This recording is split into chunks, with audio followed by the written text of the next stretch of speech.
সমতলে কমলালেবুর বাগান দেখে চমকে যাচ্ছে অশোকনগর। দার্জিলিং বা শিটং নয়, অশোকনগরের সুধীর নার্সারির 8 বিঘা জমিতে নারায়ণ মণ্ডলের গড়ে তোলা কমলালেবুর বাগান এখন সোশ্যাল মিডিয়ায় মিনি শিটং নামে ব্যাপক জনপ্রিয়। সমতলে তা তো রয়েছে, অনেক রয়েছে। মালদা থেকে এসেছি। কলকাতা থেকে মালদা দূর দূরান্তের মানুষ ভিড় জমাচ্ছেন এই অনন্য বাগান দেখার জন্য। প্রায় 13 বছরের চেষ্টায় সমতলের মাটিতে মিষ্টি স্বাদের সুগন্ধি কমলালেবু ফলাতে সফল হয়েছেন নারায়ণবাবু। তার দাবি, সেপ্টেম্বর মাসে গাছের গোড়ায় ভাত ও ভার্মি কম্পোস্ট ব্যবহারের বিশেষ পদ্ধতি ভালো ফলনের মূল রহস্য।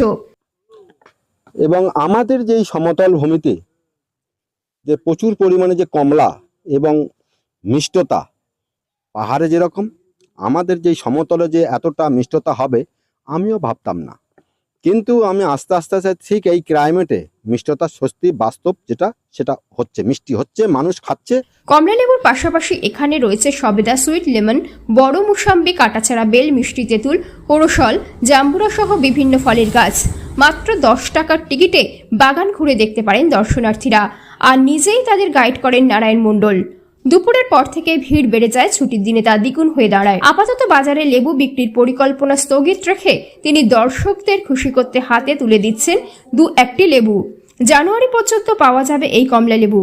শীতের মরশুমে অশোকনগরের এই বাগান এখন অন্যতম আকর্ষণীয় দর্শনীয় স্থান। এই জায়গাতে তো কমলা লেবুটা আনএক্সপেক্টেড, বাট বেশ সুন্দর। কত আছে কমলা লেবু? I am not sure, but হবে বেশ অনেক কটাই রয়েছে, মানে সমতলে, পাহাড় ছেড়ে সমতলে এরকম? সমতলে তা তো রয়েছে, অনেক রয়েছে। কোথা থেকে এসেছেন আপনারা? আমরা মালদা থেকে এসেছি এখানে ঘুরতে। মানে ভাইরাল এই ভিডিও দেখে?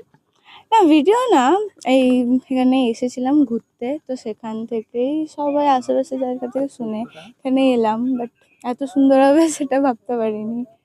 না, আর ব্যাট খুব ভালো জায়গা। আমার নাম শাওলি সমস্ত। কেমন লাগছে মানে এত কমলা লেবু দেখে? খুব ভালো লাগছে। আচ্ছা, কত কত কমলা লেবু আছে? ছবি তোলা হলো? হ্যাঁ, ছবি তোলা হয়েছে, খুব ভালোই লাগছে। আর এখানে প্রচুর কমলা লেবু আছে। বন্ধুদের বলবে এই কমলা লেবু? হ্যাঁ, অবশ্যই বলবো। কত লোক এসছে দেখতে? এখানে আগে তো অনেক লোক এসছে, আমরা এই মানে ওদের কাছ থেকে শুনেই আসলাম। তোমার নাম? কোয়েল দাস। কোথা থেকে এসছো? আমি এসছি মানে ওরা এসছে মালদা থেকে, আমি এসছি অশোকনগর থেকে। কি জেনে আসলেন? আচ্ছা, এসছে হলো মালদা থেকে এরা, সে মানে অরেঞ্জ গার্ডেন নাম শুনেছে অনেকদিন ধরে। আমার বাড়িতে আমার দিদি, জায়াবু, আমার ভাগ্নি, এরা সবাই এসছে। ঠিক আছে, মানে বেড়াতে এসছি, অরেঞ্জ বাগানে অরেঞ্জ দেখতে এসছে। তারপরে শুনলাম, আমার বান্ধবীর কাছেই শুনেছি যে অরেঞ্জ বাগানেও গেছিল, তখন ইচ্ছা ছিল অরেঞ্জ বাগান যেহেতু দেখার। না মানে দার্জিলিং শিটং যায় লোকে। না, আমি অবাক হয়ে গেছি যে আমি এই এলাকা মানে এখানে বড় হয়েছি বা এখানে আমি থেকেছি, কিন্তু আমি জানি না এটা যে এখানে অরেঞ্জ বাগান আছে। সেটা আমার বান্ধবীর ছবি, মানে ফেসবুকের ছবি দেখেই আমি আরো ইয়ে হয়েছি যে চল অরেঞ্জ বাগানে অবশ্যই যাবো। হ্যাঁ, আমার নাম ছায়া সমাদ্দার দাস। কি বলছিলেন? যে বাগান তো আমরা শীতের ইয়েতে দেখি, লেবু বাগান সাধারণত ভুটানে গেছি, ভুটানে দেখেছি, দার্জিলিংয়ে দেখেছি, হ্যাঁ, নাসিকে দেখেছি।